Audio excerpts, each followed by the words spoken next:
Hello and welcome to Chosen Lifelines for Women. My name is Charmaine Jennings. I'm your chosen life practitioner, and I've been called to challenge and change your worth, willpower, and wisdom. And so in this episode, it's dedicated to wisdom. And so I want to introduce and talk to you about something called the magic eye.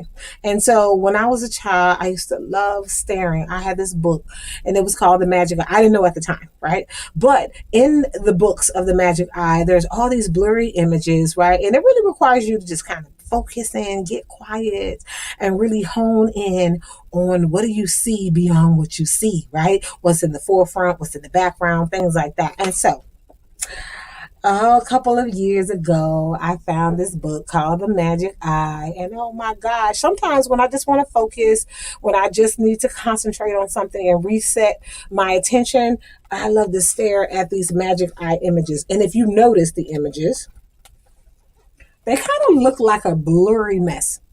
Okay, they look like a blurry mess. Okay, doesn't really look like some powerful artwork, right?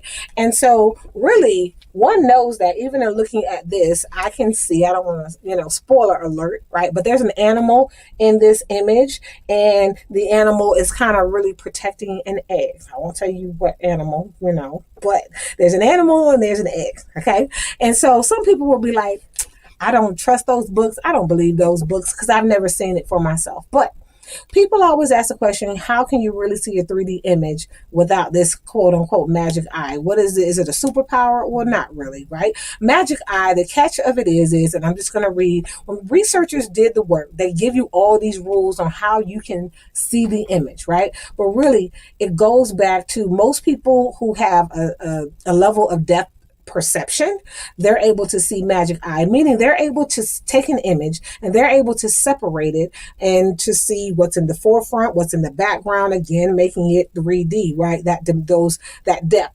And so they have depth perception. People who have impaired depth perception, they would struggle with that skill set. And one thing that I didn't even know, and maybe someone gave me the magic eye book to see if I would be able to see the images, because when I was younger, I had a lazy eye. And so I had an eye condition and it required me to wear an eye patch for months. Okay. Nobody wants to be friends with a child who wears an eye patch. Okay. But I had to wear that eye patch, and the eye patch wasn't on the weaker eye. It was actually over covering the stronger eye, because the weaker eye needed a chance to build stamina, to build itself up. So why am I saying all of this? When it comes to your life, sometimes just like this image, right? Sometimes things that we see and we envision for our life, they don't seem very clear. The path doesn't seem clear. And I know it seems kind of like a blurry mess, right?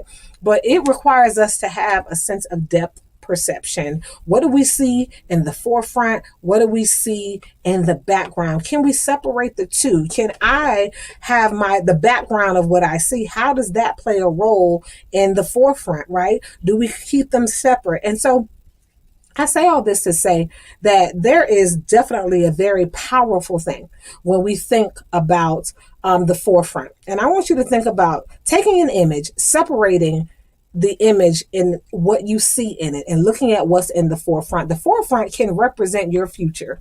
It can represent what's ahead. It can represent a fresh new start, right? And so when you think about the vision for your life, the vision for the things that really have been placed in your heart, you want to always think about, okay, what's ahead? What's an opportunity for a fresh start? What's in the forefront, right? However, when we talk about what's in the background doesn't always have to represent the bad things that happened in my past. It doesn't have to represent your baggage, right? And so I want you to start thinking about the background of your life.